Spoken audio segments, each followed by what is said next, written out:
Атадан қалған асыл сөз.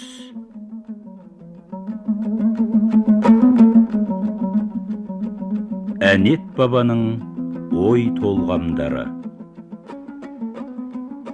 Әйтеке би айтқан сертінен жер дүние қозғалып кетсе де айнымайтын адал, ауыздыға сөз бермейтін шешен, екі иығына екі кісі мінгендей ірі нар тұлғалы адам екен. Түркістанға Күлтөбеге билер кеңесіне бара жатып та, кеңестен келе жатып та, Әнет бабаға кеп амандасып өтеді екен. Әрі батыр, әрі шешен, әрі көсем Әйтеке биді Әнет баба осы қасиет үшін қатты сыйлайды екен.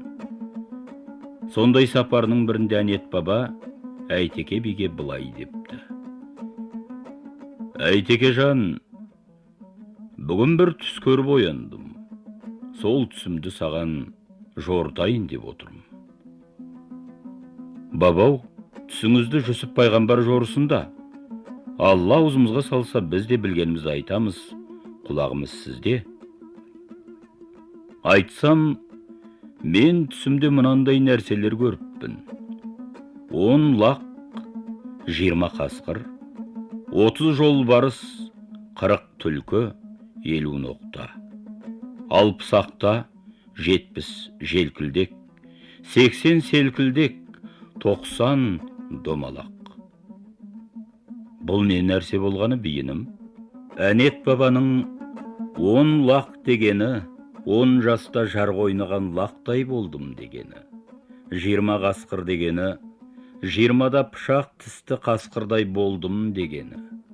30 жолбарыс дегені, 30-да жолбарыстай қайратты. 40 түлкі дегені, 40-да түлкідей айлакер болдым деген екен.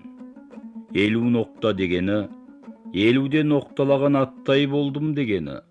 60 ақта дегені, 60-та ақталаған аттай болдым дегені.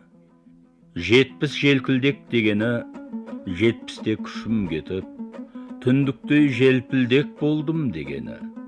80 селкілдек дегені, 80-де буын-буынымнан әл кетіп, селк-селк етіп қалтылдақ шал болдым дегені. 90 домалақ дегені, 90-да өз аяғыммен жүре алмай, домаланып мешел болып қалдым деген екен.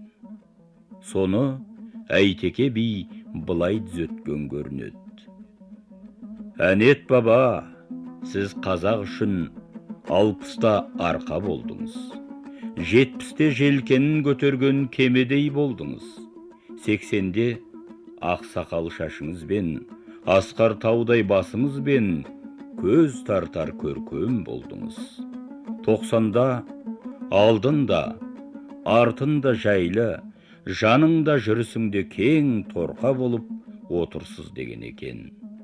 Әнет бабаның Әйтеке жанай, көп жаса деп рахмет айту себебі осындай құрмет, марапат үшін болыпты.